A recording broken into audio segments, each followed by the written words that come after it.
Good morning, everyone. We're going to work on Chapter 9 today.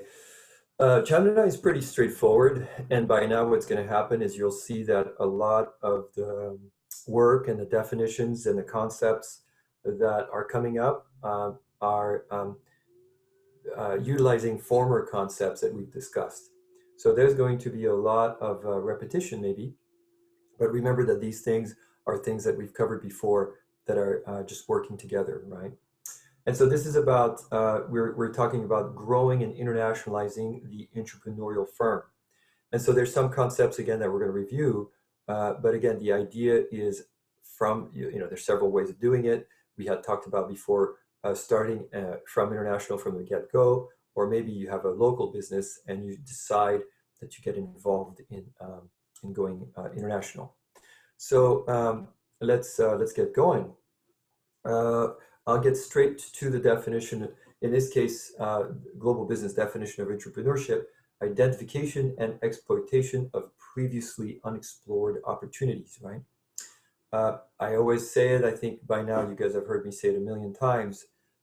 7.5 billion people on this planet, 330 million Americans. It's a total no-brainer to want to take advantage of the markets outside the United States. Yes, this is the biggest economy in the world. Yes, we like to buy a lot of stuff, but remember that we're only a fraction of the population out there, right? About what, 1.5 of 1.4 billion people in China, about 1.3 billion people in India. And so you're talking about two massive populations just right there. And if you're able to penetrate that alone, imagine what it can do. And so in this case, entrepreneurs, again, this is the global business definition. Excuse me.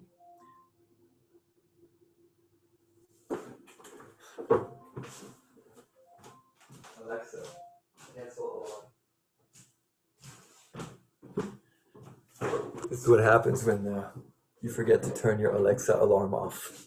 Okay, so entrepreneurs are founders and owners of new businesses or managers of existing firms. And again, this is the global business definition of entrepreneurship, right?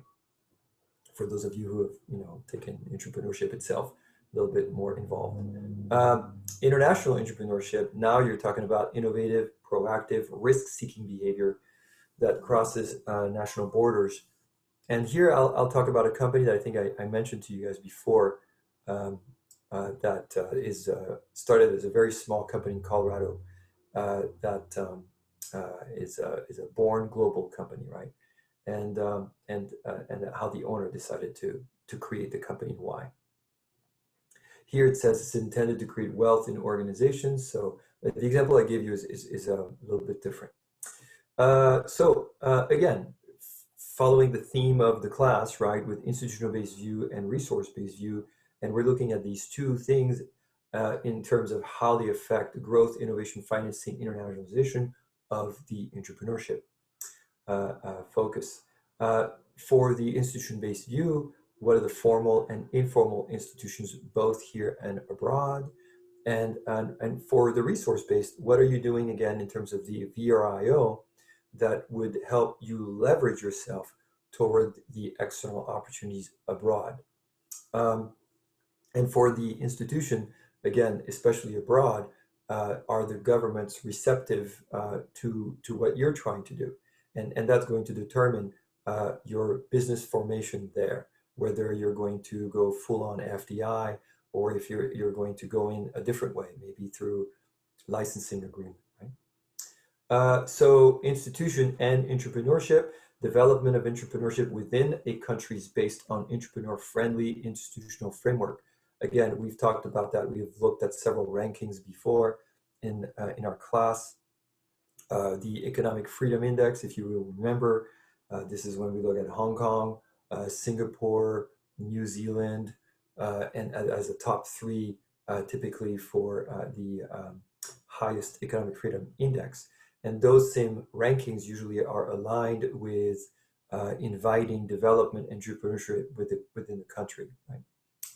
Lower barriers in terms of tariffs, or I should say lower, if not completely absent, trade barriers or restrictions on foreign FDI coming into the country. So the informal institutions, what are the individualistic and low uncertainty avoidance societies that encourage entrepreneurship? Here we have, this is old, so don't worry too much about the chart. I've included something else here, but we're looking at the average ranking on the ease of doing business. And so what we want to see here, there we go, come on, is this is from the World Bank, and it's going to give you an indication of the ranking in terms of how easy or difficult it is to do business in these respective countries. So let's pull this up here. Let's make sure this works. There we go. Eventually you'll be able to see the screen. The World Bank is always pulling a lot of live data, which is why this takes time. I had it ready, but it's not cooperating. There we go. That's what I was looking for. So what you have here, ease of doing business index, right? 1 being the lowest. And so when you look at this map just right there alone, you can already get a sense as to, okay, what's going to be easier. So 6 for the US, 23 in Canada. So already easier to do business in the US, we already know that. Mexico is at 60, right? If you look at our friends south of the border, then it's, Brazil is 124, and then 126 for Argentina. Things get a little bit complicated. Chile, 59. So again, I know these are things that we've talked about, right? Venezuela, of course, is 168, right? So you kind of get an idea as to where things are going to be easy. South Africa is 84. As a point of comparison, let's just look at Somalia at 190. So we've talked about Somalia before, so that's not a surprise. Anyway, so these are just kind of examples for South Korea's at 5. It is therefore easier to do business in South Korea than in the United States by a little bit. We rank 6, they rank 5. Now, if you want to see the actual ranking per country, hey, surprise, surprise, New Zealand is number 1, Singapore is number 2. Literally, this is their ranking for recent value in terms of, again, ease of doing business. So remember, I just talked about the Economic Freedom Index ranking earlier, and what you see is that ease of doing business is aligned with the Economic Freedom Index that we've discussed. And of course, as you keep going down, you get to see an idea. I know that India is, there we go, India is at 63, right? And so India is always interesting. 60 for Mexico, just so India's gotten a lot better over the year. Ever since the new prime minister came in, he has tried to liberalize some of the rules in terms of doing business in India.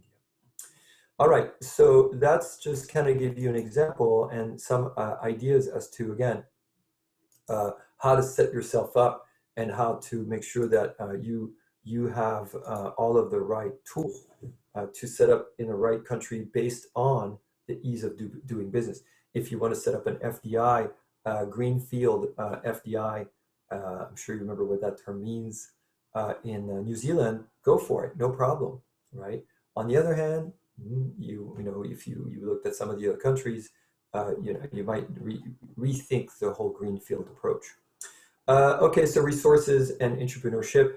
I'm pretty certain I don't need to go into a lot of detail here. VRIO, again, if you don't have yes on all 4 of these, right? And remember, imitability is traditionally supposed to be inimitability, hard to imitate your product. And so you want a yes on all 4. If you have a yes on all 4, then you have the green light to move forward and try to go out. If you have a no anywhere in there, you're really taking chances, right? And if you have more than 1 no, if you have 2 no's, then you're on the verge of competing with commodities. Characteristics of the growing entrepreneurial firm. So growth as 1, attempt to fully utilize a firm's potential resources and capabilities. I think I shared with you my personal experience with exporting started when I worked in the computer industry, and the operator transferred a call to me from a client who didn't speak English. He is a French speaker from Tahiti, and he had an organization, and he was at the time buying servers, but he was buying servers from France, which, of course, Tahiti is one of the, well, used to be one of the territories of France. And so if you think about Tahiti, where it's located, it's out in the Pacific. It's actually, if you basically go to Hawaii and then go south a couple hours, you hit Tahiti. That's a long way from France, especially when he was buying servers from France, that those servers had been purchased from the United States. So he was spending a lot of money, and he was trying to go straight to the origin, which in this case was the company I represented. We had compact servers. And so it was my first experience, and it was really enriching for me because I got to learn how to export these products to another country, voltage regulations, all kinds of interesting things, and of course the paperwork. But if this was a large company, but I could see how a smaller company that manufactures something or has a service that has that kind of value, sometimes it's just a phone call. Somebody calls and they ask you, and you're not sure how to answer, and you say, well, let me get back to you, and you do the research. And that's part of that growth. It doesn't always come up as a proactive objective.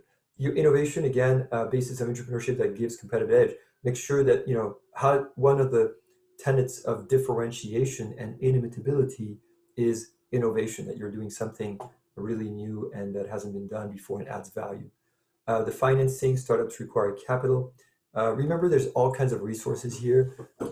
Obviously, we had a guest speaker, Tony, who came to talk to us about what he does at the behest of the Department of Commerce with helping exporters through financing and things like that.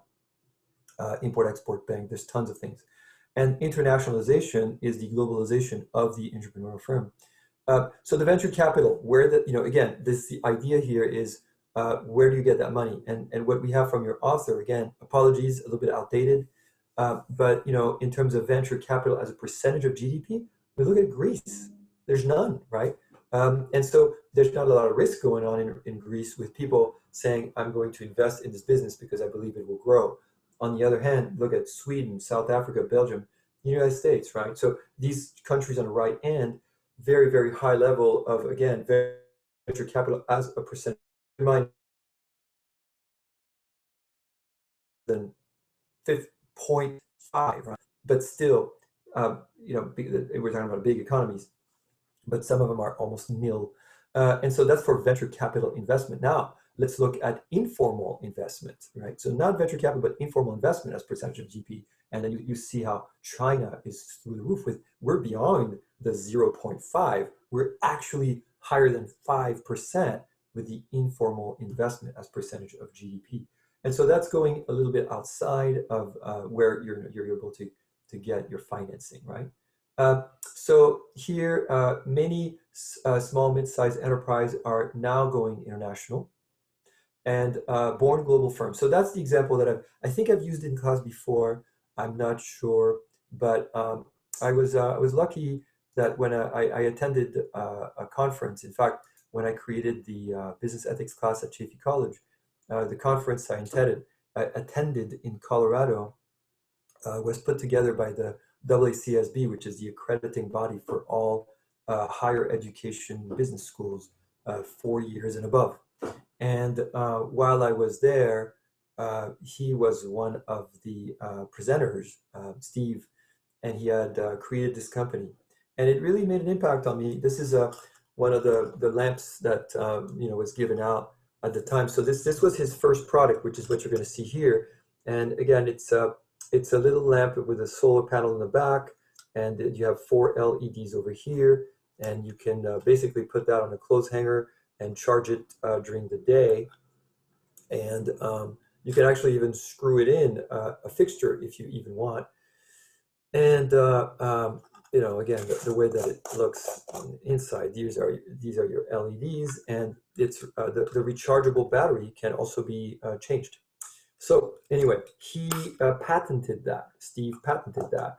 But what's interesting about this guy, Steve, is that he created Carero, which you'll see why it's called Carero, as a born global firm, right? So, and this is why I have that here. He a startup company that attempts to do business abroad from inception. Very difficult because remember, you haven't created the company yet. You're trying to meet the VRIO, and you have to prove demand. And in this case, what he did with this company is really a humanitarian effort that he did. He came up with. So let's just watch the video.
So again, the effort here was to create this company because he saw a need, right? So, and the need was, you just saw the video, was kerosene and the deadly effect of kerosene in less developed countries where there's no electricity, no power. His client were not the people you see. They were not his client. They were the users, right? Remember, in marketing, there are different ways of looking at your target, right? So you have the user, you have the purchaser, you have the decision maker, you have the influencer, right? And so in this case, his clients were these governments that recognized the need for their constituents and would actually be the ones buying the lights, right? So that's an example of a born global firm. Direct export, moving into how to enter so again, Steve's example is unique. Most companies don't start as a born global company. The second level is the direct export. So I've been making something, I've been making here calculators. I make calculators and I've been selling them here in the United States. This is American made, it's my calculator. And I've decided I think I should try to export them. And so in this particular example, then you try to figure out like, okay, how should I export them? Where should I export them? Where is there a need? And again, remember, this is where when you look at what Tony does as a service, is if you're an entrepreneur and you sell your product in the United States, he will help you find a need, right? So just remember that there's a lot of support in the US to help businesses export their product. So entrepreneurs sell product made in their home countries to customers in other countries. SMEs may not have enough resources to make a profit and maybe reach foreign customers through sporadic exporting. So again, I sent a batch over here and haven't heard back for a couple of years, or um, maybe it's a seasonal thing, and it depends on the economy, depends on the currency fluctuation. There's all kinds of things going on. Sell products prompted by unsolicited inquiries from abroad. So that's the call I was telling you about. that I got in my younger days with server purchasing. This is just an example. I'm not going to ask you to memorize all these steps. For those of you who take import-export, this is the kind of stuff you will learn, behind the scenes, what are all the stages and steps. And by the way, there's demand for that. So if, again, for those of you who are considering international business as a major, this is a class I recommend, import-export, and where you will learn all the rules, well, a lot of the rules about bill of lading and things like that. And so, on the right, you have the United States. On the left, you have China as examples over here. The merchandise is going from the US to China. So in this case, it's an example of American company exporting a product. So let's say Caterpillar selling a bunch of, I don't know, mining equipment to China. And so it's, you first, when the agreement is made, at the very top, you have that letter of credit.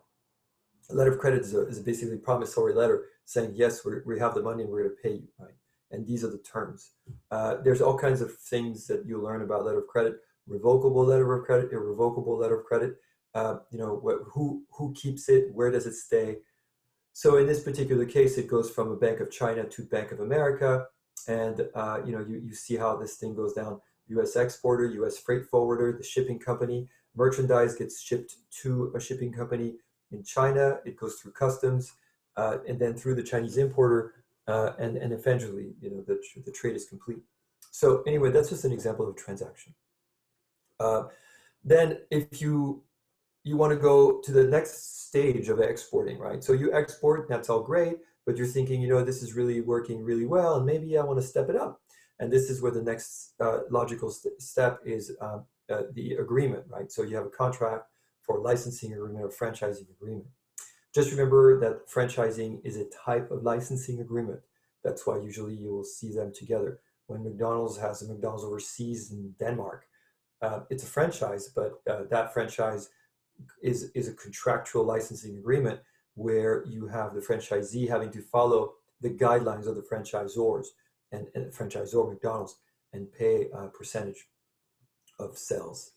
It allows a foreign expansion without risking capital. So what does that mean? Well, I'm not building the factory there. I'm not spending millions of dollars, or the cost of building the restaurant. That might not work out for me. In this case, I'm partnering up with a local, and they'll pay me a fee. And in exchange, I'll let them use my brand.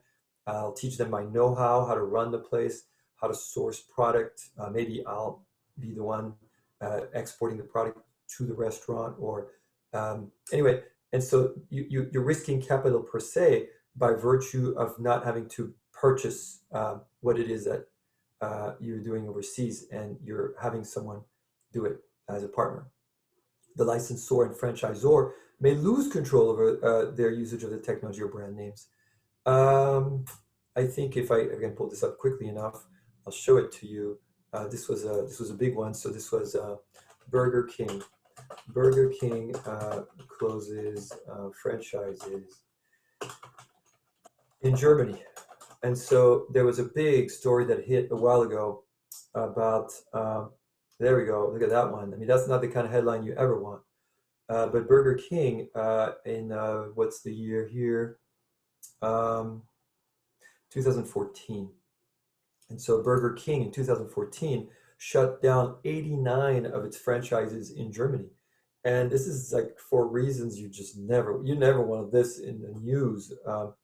13% of all Burger King restaurants are closing up, and it was because of poor hygiene and poor treatment of staff, right? The restaurants were serving expired food, violating sanitary standards. I mean, just all kinds of really horrible stuff. Obviously, those are not the standards of Burger King, but Burger King allowed this franchisee to buy all these restaurants, a lot of them, and Burger King lost control. That's the problem when you have a licensing agreement or franchise agreement. We talked about this in class. Even if it's a manufacturing licensing agreement, you lose control of the product, the quality of the product. And it can really negatively affect your brand. And remember, your brand equity can go down.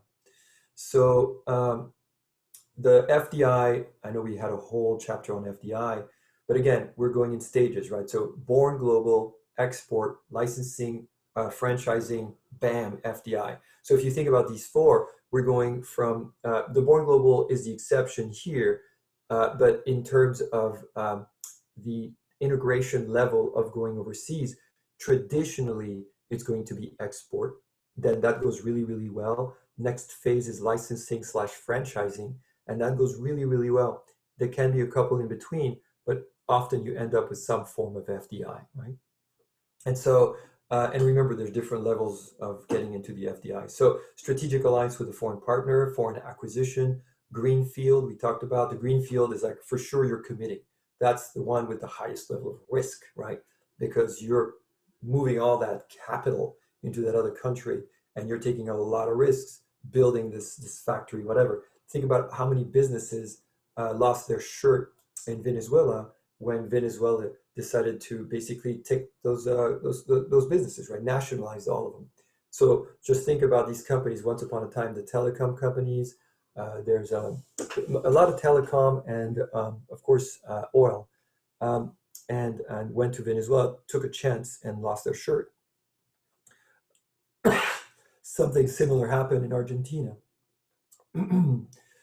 Firms are psychologically and physically closer to foreign customers. So again, I don't think I need to spend that much time on FDI. We did a whole chapter on it, but that's one of the, of course, the positive aspects of doing that.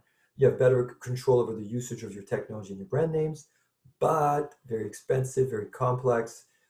This was a more recent one here that I wanted to share with you, but it's possible that my computer has decided it's had enough. I'm really just pushing my Wi-Fi to the limit. Let's see, hopefully you can see that, and it looks like you can, yes. So this is from Bloomberg, and it's a story of Foxconn, right? And Foxconn had made the decision to come to Wisconsin with a $4.5 billion investment for a 13,000 worker manufacturing plant, right? And the whole thing collapsed, right?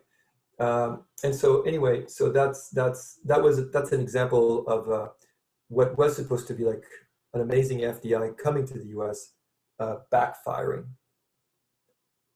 All right, stage model. So again, the slow step-by-step process a firm goes through so that's what I was explaining to you.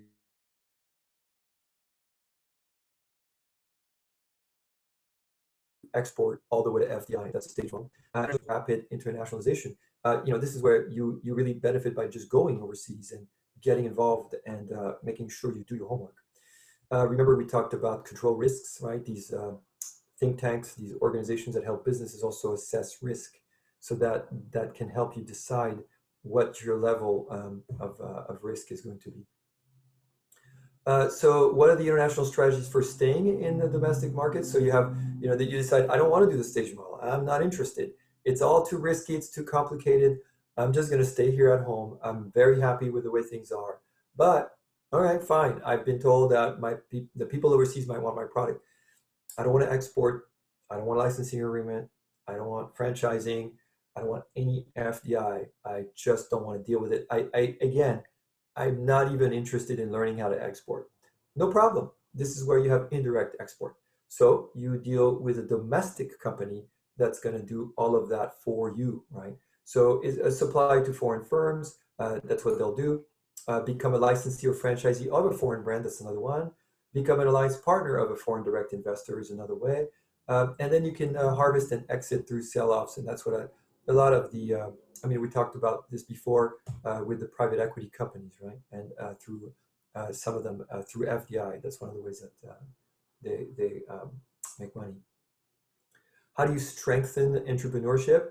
So you have again, comparing the two, right? Institution and resource. So for institution-based view, the framework explains the difference in economic and entrepreneurial development in the world. Go back to that ranking I showed you earlier about the level of risk and how easy it is to do business there. I was telling you about Modi, the Prime Minister of India, earlier, and one of the things that's happened under his tenure he has tried to liberalize the market of India by making it easier for FDI, right? So once upon a time, it used to take, I don't remember, right? It's something like ridiculous, like 4 or 5 months to get a construction permit. And so what he's done is he's tried to like really make that a more streamlined process. Why does India matter? In your lifetime, in my lifetime, India, the population of India will surpass the population of China. Remember that. India is growing exponentially and is growing at a faster rate than China. China had a one-child policy for many years, and because of that, that really is starting to kind of level off the growth of China. And so it's a matter of years, a few years, before the largest population on the planet will be India. Lucky you, a lot of people in India speak English, and so that's why a lot of American companies are trying to position themselves also for India. And so it's perfect timing that Modi is liberalizing the economy of India as, he's done a lot of stuff. Also, I think we talked about this in class before. India had the largest identification program on the planet in the history of the world, where people, about half the population of India, didn't have paperwork. A lot of people in rural communities, when they were born, they never, nothing was officialized. They didn't get a birth certificate, nothing. And so the problem with someone like that is if you can't prove your identity because you don't have something like a birth certificate and you're not part of the system, it's nearly impossible to get a loan, you don't count in society. They couldn't even claim benefits, unemployment, social benefits, anything like that. And so remember that India underwent the largest identification program in the history of the world. Just think about almost twice the entire population of the United States was identified in India. And they did this by fingerprints and also with the iris identification. So they would interview people village to village, came in with a laptop, all of these things with identifiers. So there was no way that someone would be counted twice and have completed the largest identification program on the planet. All that to say, what it does is, again, when you combine that with the liberalization plans of Modi, it's opened up India more, and it's making it very appealing as a destination. Implication for action. So promote formal and informal institutions that help entrepreneurial development, engage in careful internationalizing. You make sure that you follow the stage model and do what's best for you. And then again, you make sure that you don't lose opportunity. You have a window. You obviously have to be mindful of seizing that window. Entrepreneurs should take risk without being reckless is another one. Again, kind of follow what I just said. And that's it for that chapter, right? So we, again, remember that now we're about, 3/4 of the way done. So we now have completed this chapter here on growing and internationalizing the entrepreneurial firm, and we will have one more chapter, and then we will have our third exam. Obviously will be our final exam, right? Again, the idea with these videos is to help you focus on your group project. All right, see you guys on the next one.